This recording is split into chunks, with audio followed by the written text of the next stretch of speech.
আগামী বাজেটে সরকারের তিনটি চ্যালেঞ্জ হলো অনিয়ন্ত্রিত মূল্যস্ফীতি, ঋণ ঝুঁকি এবং থেমে যাওয়া প্রবৃদ্ধি। রবিবার রাজধানীতে এক আলোচনায় এসব কথা বলেছেন সিপিডি সম্মানীয় ফেলো ডক্টর দেবপ্রিয় ভট্টাচার্য। জনসম্পৃক্ত সরকারি আর্থিক ব্যবস্থাপনার নতুন সরকার, জাতীয় বাজেট ও জনমানুষের প্রত্যাশা শীর্ষক আলোচনায় তিনি আরও বলেন, আগামী বাজেটে সরকারের কাছে জনগণের আরও তিনটি প্রত্যাশা আছে। সেগুলো হলো শোভন কর্মসংস্থান, মানসম্মত শিক্ষা এবং সম্প্রসারিত সামাজিক সুরক্ষা। তিনি বলেন, বাজেট যাই হোক স্বচ্ছতা এবং দায়বদ্ধতা থাকতে হবে। আর জটিল পরিস্থিতির মাঝে বাজেট হলেও সেটায় নির্বাচনী ইশতেহারের প্রতিফলন থাকতে হবে। আসা হচ্ছে এবং শিক্ষা, স্বাস্থ্য, সামাজিক সুরক্ষা হচ্ছে। চরের প্রথম সমস্যা হলো অনিয়ন্ত্রিত মূল্যস্ফীতি, যা মানুষের জীবনমানকে আঘাত করছে। 2 নম্বর, যেটা আমরা গত বছরের ভিতরে আমরা দেখছি যে ক্রমান্বয়ে বাড়ছে, সেটা হলো আমাদের ঋণের ঝুঁকি বাড়ছে। ঋণের ঝুঁকি শুধুমাত্র বৈদেশিক ঋণ না, এটা অভ্যন্তরীণ ঋণ, কারণ সরকার বিদেশ থেকে যে টাকা নেয় তার চেয়ে প্রায় 2 গুণ টাকা নেয় অভ্যন্তরীণ উৎস থেকে। আর তৃতীয় যেটা হচ্ছে, এর ফলশ্রুতিতে আমরা দেখেছি সাম্প্রতিককালে যে প্রবৃদ্ধির যে ধারা ছিল, সেই প্রবৃদ্ধির হারের কিছু শ্লথকরণ হয়েছে, কিছুটা ধীর হয়ে যাচ্ছে। দর্শক, আমরা শুনছিলাম ডক্টর দেবপ্রিয় ভট্টাচার্যের কথা। বলছিলেন অনিয়ন্ত্রিত মূল্যস্ফীতি, ঋণ ঝুঁকি এবং থেমে যাওয়া প্রবৃদ্ধি। আগামী বাজেটের জন্য এই তিনটি চ্যালেঞ্জ চিহ্নিত করেছেন বিশিষ্ট এই অর্থনীতিবিদ এবং সিপিডি সম্মানীয় ফেলো। অর্থনীতির আলোচনার ক্ষেত্রে সাম্প্রতিক সময়ে এই তিনটি বিষয় সম্ভবত সবচেয়ে বেশি আলোচিত। তো এই চ্যালেঞ্জগুলো মোকাবেলায় কি করতে হবে সরকারকে, এ নিয়ে কথা বলতে চাই। যুক্ত হচ্ছেন আমার সঙ্গে এই মুহূর্তে অর্থনীতিবিদ ডক্টর জামাল উদ্দিন আহমেদ। ডক্টর জামাল উদ্দিন আহমেদ, ধন্যবাদ জানাচ্ছি যুক্ত হবার জন্য এবং সময় দেওয়ার জন্য এই মুহূর্তে। ডক্টর দেবপ্রিয় বলেছেন যে অনিয়ন্ত্রিত মূল্যস্ফীতি, ঋণ ঝুঁকি এবং স্থির প্রবৃদ্ধি, এই তিনটি আগামী বাজেটের সরকারের চ্যালেঞ্জ। আসলে আপনার বিবেচনায় এর মধ্যে কোনটি সবচেয়ে বড় সমস্যা এবং সেটি কেন?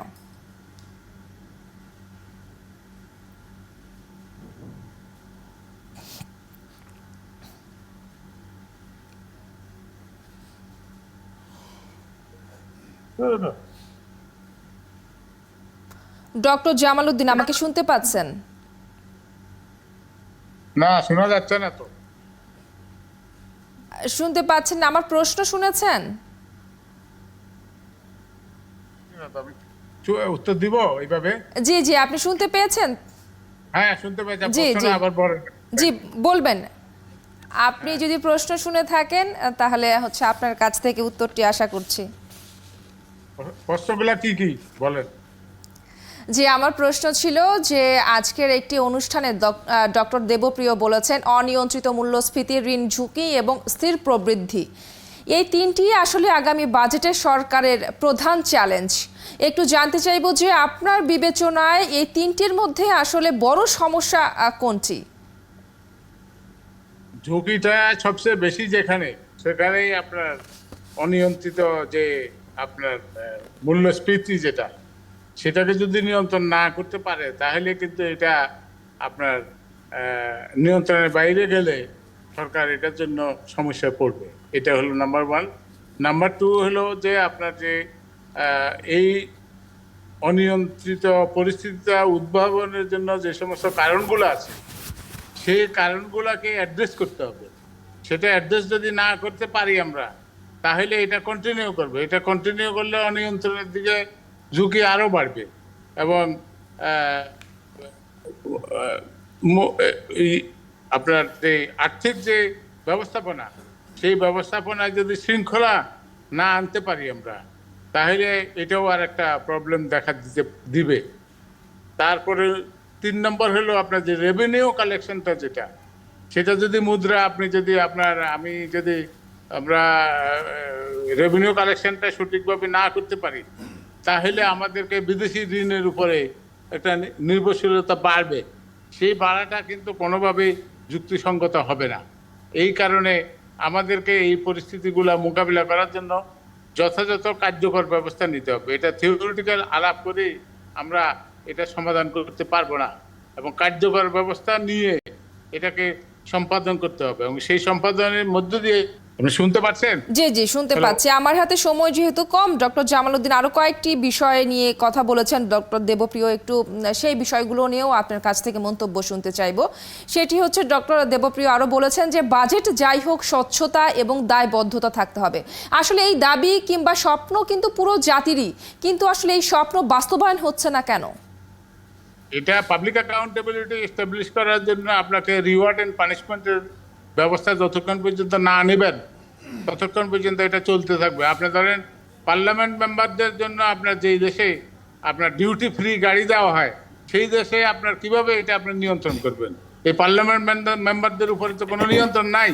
তারা মানে আপনার দেখেন টেলিভিশন খুললে আমরা দেখি বিভিন্ন জায়গায় তাদের যে অন্যায় অফিসার, এগুলো যদি থাকে তাদের বিরুদ্ধে যে শাস্তিমূলক ব্যবস্থা, এবং যেখানে আপনার ধরেন রাষ্ট্র পরিচালনার ক্ষেত্রে যারা দায়িত্বে আছেন তারা যদি তাদের সঠিক দায়িত্ব পালন না করেন, এবং পাবলিক অ্যাকাউন্টেবিলিটি হবে কি, পার্লামেন্টের যে স্ট্যান্ডিং কমিটিগুলো আছে সেই স্ট্যান্ডিং কমিটিগুলোর যে ফাংশনিং, সে ফাংশনিং তো আরম্ভ হয় নাই।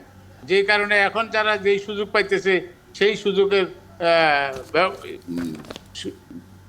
বেনিফিট নিচ্ছে। এইটা চলতে থাকলে তাহলে আপনার হবে কি, আপনার দেশে আপনার আইনের শাসন প্রতিষ্ঠা করা ডিফিকাল্ট হয়ে যাবে। এখন ধরেন বিভিন্ন জায়গায় আপনার যে নির্বাচন নিয়ে যে সমস্ত সমস্যা দেখা দিয়েছে সেগুলোও কিন্তু আপনার এটার অংশ।